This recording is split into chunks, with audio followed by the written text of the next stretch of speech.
José Ortega y Gasset nació en Madrid en 1883. Dentro de la continuidad del desarrollo de su pensamiento, cabe distinguir un periodo perspectivista y otro racional vitalista. En el primero se opuso tanto al idealismo como al realismo y afirmó que la sustancia última del mundo es simplemente una perspectiva. En el segundo reinterpretó la razón como razón viviente y la vida como realidad biográfica y última radicalidad.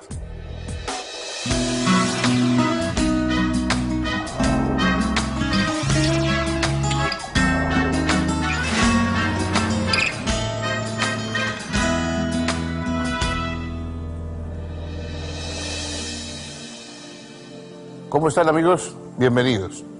Seguimos con nuestro camino examinando filósofos importantes que piensan y que pueden ayudar a pensar, y hoy llegamos a una figura muy destacada del pensamiento español, del pensamiento en lengua española, porque tuvo mucha proyección sobre América y también una notable proyección en el resto de Europa. Es José Ortega y Gasset. José Ortega y Gasset fue una figura que empezó en el periodismo, era hijo de un gran periodista y, aunque naturalmente pues siempre sintió un interés por la filosofía, en especial por la filosofía alemana, sus inicios estuvieron en el periodismo y es un articulista extraordinario, y a lo largo de toda su vida el grueso de su obra, si se ven los volúmenes de sus obras completas, la mayor cantidad de sus obras son artículos de periódicos, son breves ensayos que caben en una revista, son una pequeña conferencia surgida, digamos, de lo que se puede hacer en un periódico. Reunió la mayor parte de esos escritos como en la serie El Espectador, que era el rubro con el que él publicaba sus artículos. Y también tiene una labor, él hizo una labor de editor de revista, porque fundó Revista de Occidente, que es quizá una de las publicaciones más influyentes, más importantes a lo largo de toda la época anterior a la Guerra Civil en España. Y a la vez fue un hombre público, fue una figura carismática y estuvo muy implicado en la política. No solamente habló en política desde fuera, sino que formó parte de asociaciones, se enfrentó de una manera nunca excesivamente heroica, pero a veces enérgica, a la autoridad antes de la Guerra Civil. Fue un destacado republicano y, bueno, luego, después de la guerra, su actitud de un distanciamiento más o menos altivo, pero no de condena explícita del régimen de Franco, pues le ha valido bastantes críticas. Lo que nadie puede dudar es que Ortega fue un semillero de ideas. Es decir, lo importante de Ortega es que, digamos, él sembró muchísimas ideas, dio pie a muchísimas iniciativas, y sus obras están llenas de impulso para el que quiere seguir pensando a partir de ellas. Vamos a estudiar por unos momentos su historia, su trayectoria, su pensamiento.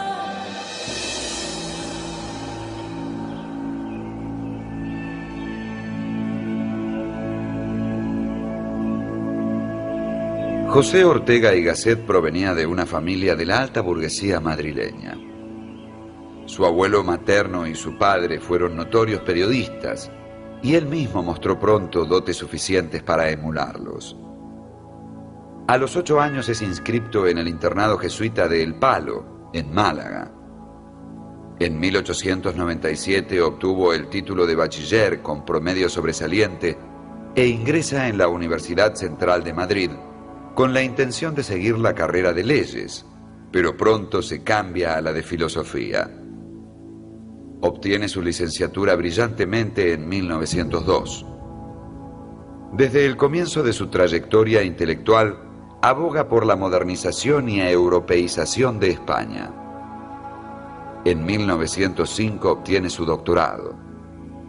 En los años siguientes realiza cursos de perfeccionamiento en las universidades de Leipzig, Berlín y Marburgo. También comienza a enviar artículos que son publicados en el periódico español El Imparcial, uno de los más prestigiosos de la época. En estos años, Ortega va definiendo su ideario republicano y liberal con manifiestas simpatías hacia el socialismo. Abandona la fe católica y abraza decididamente el agnosticismo. A partir de 1908, ocupa el cargo de profesor de Psicología, Lógica y Ética en la Escuela Superior de Magisterio. En 1910, contrae matrimonio con Rosa Spotorno y Topete, a quien había conocido casualmente unos 5 años y medio antes. En ese mismo año es nombrado catedrático de Metafísica en la Universidad Central de Madrid. Además publica artículos y ensayos en la prensa y da también numerosas conferencias. Adhiere al Partido Radical Republicano de Alejandro Lerroux, aunque con algunas prevenciones. Al año siguiente nace su primer hijo, Miguel Germán. En 1913 funda la Liga para la Educación Política Española y poco después funda y dirige el semanario España, que da cabida a una vanguardia intelectual de reformistas liberales y socialistas moderados. Pero toda esta actividad no hace olvidar a Ortega sus intereses filosóficos, y en 1914, un mes después del nacimiento de su hija Soledad, y poco antes del estallido de la Primera Guerra Mundial, publica su primer libro, Meditaciones del Quijote.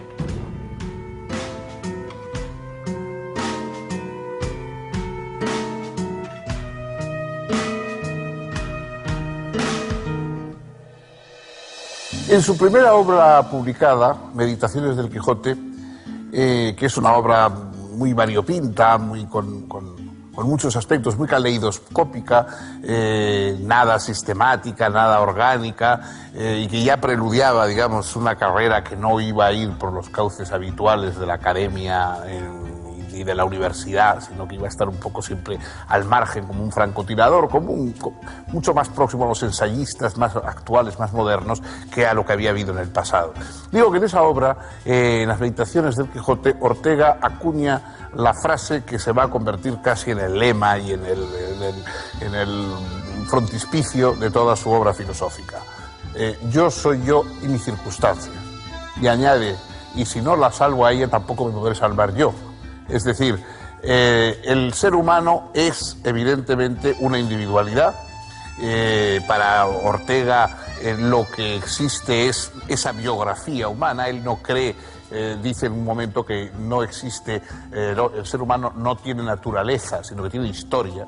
Es decir, que nos vamos haciendo y que vamos apareciendo a lo largo del tiempo, fabricándonos a nosotros mismos, pero esa fabricación no es algo aislado, no es único, sino que tenemos una circunstancia determinada. Todos, nuestro yo no es ese yo aislado y antagónico que podría pensar Unamuno, sino que es un yo que tiene que estar de alguna manera haciendo el esfuerzo por ponerse de acuerdo y por rescatar a su circunstancia. La circunstancia es la historia, la circunstancia es la gente que nos rodea, las circunstancias son las ideas, las personas, digamos, a las que tenemos que salvar de la ignorancia o salvar del fanatismo.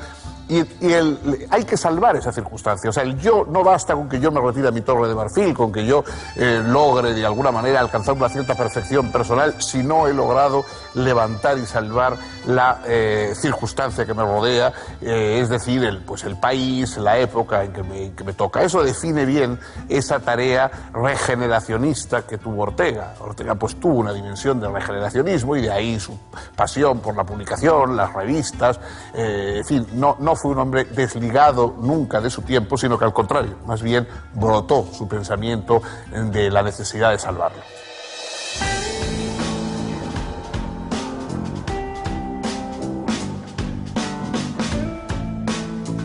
En 1916, Ortega publica el primer volumen de una recopilación de notas y ensayos bajo el título de El Espectador, al que seguirán 7 más, el último de los cuales verá la luz en 1934.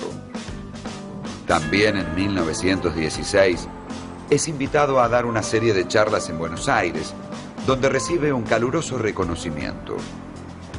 Da exitosas charlas también en las universidades de Tucumán, Córdoba, Santa Fe, Montevideo.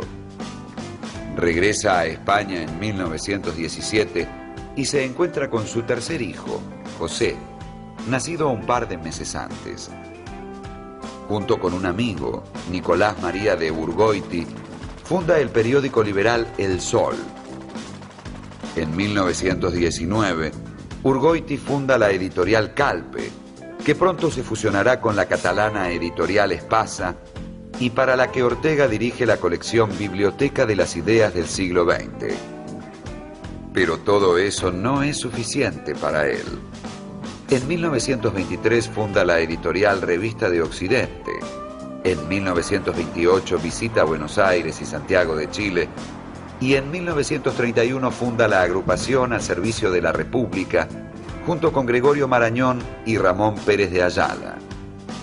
El programa de esta agrupación, dirigida por Ortega, de claro carácter antimonárquico, propone la separación de Iglesia y Estado, la sindicación de los trabajadores, el control centralizado del desarrollo económico, una mayor autonomía regional y algunas medidas de socialización del capital privado. En abril de 1931, Alfonso XIII suspende el ejercicio del poder monárquico y se proclama la Segunda República. Ortega, al frente de una coalición republicano-socialista, es elegido diputado para las Cortes Constituyentes.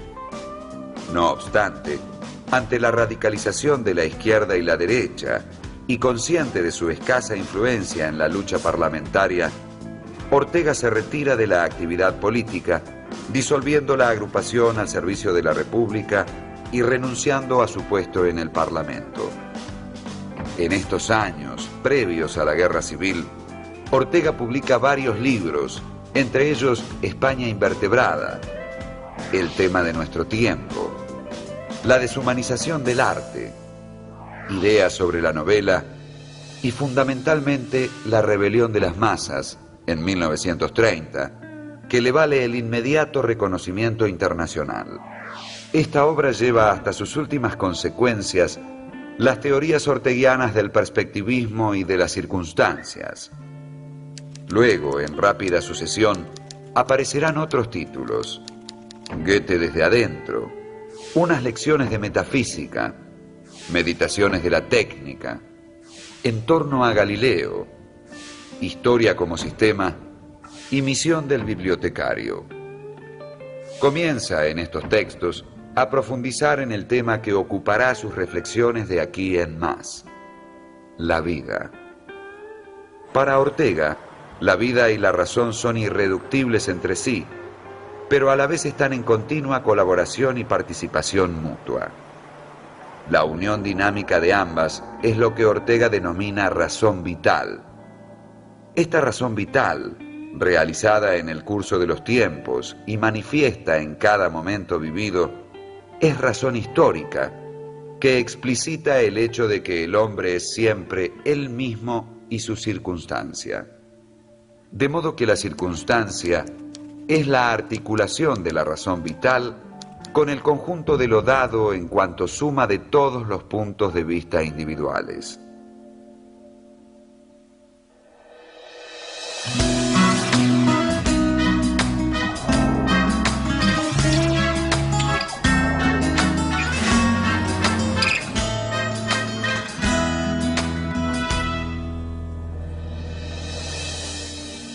La aportación más importante de Ortega y Gasset al pensamiento está también en una línea vitalista, no me atrevería a decir que existencialista en el sentido bronco, digamos, de don Miguel de Unamuno, pero también está más bien próximo a esos filósofos de la existencia, o al menos de la vida, como decía él, porque él decía que lo importante era la vida. Entonces, la razón, Ortega defiende la razón, no es irracionalista, como en ocasiones es Unamuno. Él defiende la razón y con todo lo que la razón comporta, la ciencia, la técnica, etcétera. La razón le parece importante, pero una razón vital, una razón, digamos, que surge de la vida y al servicio de la vida. Él habla, o quisiera a veces llamar a su filosofía raciovitalismo.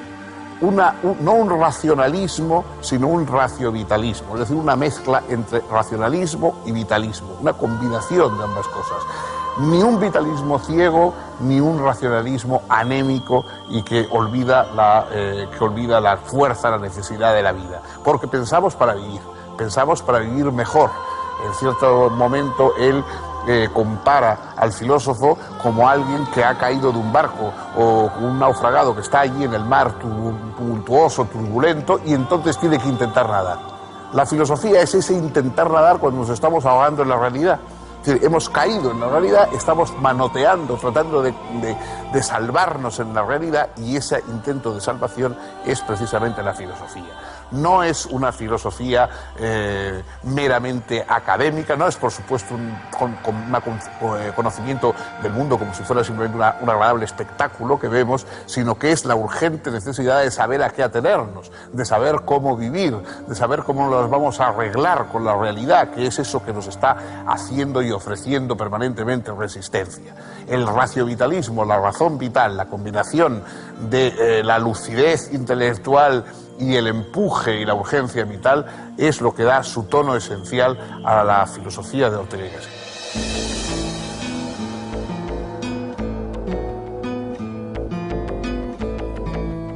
Entre 1934 y 1935, Ortega ve con asombro y consternación que los falangistas afirman seguir algunos de sus postulados filosóficos. José Antonio Primo de Rivera lo reclama como líder ideológico y le reprocha no apoyar públicamente a quienes piensan a partir de él. Lo cierto es que Ortega no siente la menor afinidad con los derechistas y no entiende cómo ha surgido el malentendido. Responde con el más absoluto silencio. En agosto de 1936, un mes después del inicio de la Guerra Civil, Ortega y su familia abandonan España hacia Marsella y al poco tiempo se instalan en París. Permanecerán allí hasta 1939. Luego Ortega continuará su ruta de exilio por Buenos Aires durante un par de años y finalmente Lisboa. En la primera publica Ensimismamiento y alteración, y en la segunda, a poco de establecerse, da a conocer su introducción a Velázquez. Finalizada la Segunda Guerra Mundial y ante las garantías del gobierno franquista, vuelve a España, pero no instala su residencia en ella, sino que apenas monta un departamento en Madrid para alojarse en sus esporádicas estadías en la capital española.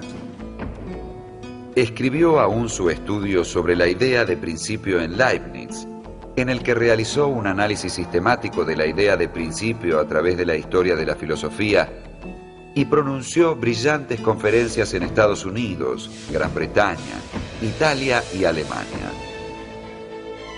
El 18 de octubre de 1955, víctima de un cáncer que había afectado su aparato digestivo, falleció en Madrid. El gobierno franquista hizo circular en dicha oportunidad una normativa que indicaba a los periódicos que, al redactar la pertinente nota necrológica, omitiesen mencionar sus errores políticos y religiosos, a la vez que evitaran llamarlo maestro. Organizó también una misa pública en honor al filósofo, que la familia dignamente rehusó, respetando así sus convicciones no católicas.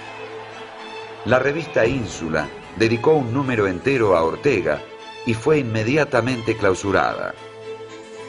Sin embargo, unos meses más tarde, la Universidad de Madrid organizó un importante acto en su memoria que tuvo el carácter de una reparación. La muerte de Ortega dio pie a la primera protesta pública importante de la posguerra por parte de la oposición al régimen franquista, protesta que éste no reprimió, porque en esos momentos España estaba ingresando en la ONU como miembro de pleno derecho y reclamando un lugar entre los países industrializados de Occidente. Póstumamente han ido apareciendo varios títulos de Ortega que no habían sido publicados en vida, entre ellos ¿Qué es filosofía?, El hombre y la gente, Investigaciones psicológicas y una interpretación de la historia universal.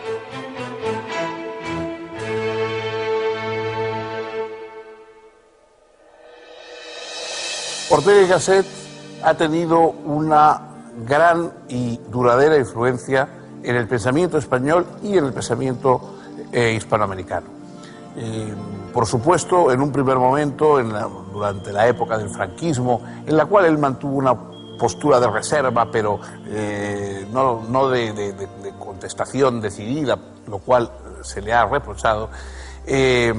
Durante esa época franquista, digamos, la filosofía de Ortega fue el refugio frente a las filosofías tomistas, religiosas, clericales que se daban habitualmente en la universidad. Una serie de pensadores como Manuel García Morente, como Javier Zubiri, como Julián Marías, por supuesto, como Aranguren, etcétera, son seguidores de las doctrinas y de las ideas, viven y se alimentan en gran medida del pensamiento de Ortega. El pensamiento de Ortega es enormemente fecundo. Es raro leer una página, leer un ensayo de Ortega sin encontrar una serie de cosas que nos ayudan a nosotros a pensar. O sea, bueno, él saca sus propias conclusiones, pero nos da una idea que nosotros podemos utilizar. Quizá una de las más sugestivas es la distinción entre ideas y creencias. Él dice que creencias es aquello en lo que estamos. Es decir, nosotros tenemos una serie de creencias que no discutimos, que no criticamos, que damos por descontadas y a partir de las cuales pues, desarrollamos nuestra vida. Es decir, esas creencias no nos las planteamos, las vivimos, las necesitamos, pero no nos las planteamos. Y luego están las ideas, y las ideas ahí sí ya son reflexivas, son controvertidas, sobre ellas pensamos, podemos prescindir de ideas, pero no de creencias. De alguna forma, a veces incluso las ideas pasan a convertirse en creencias con el tiempo, con la rutina, etc.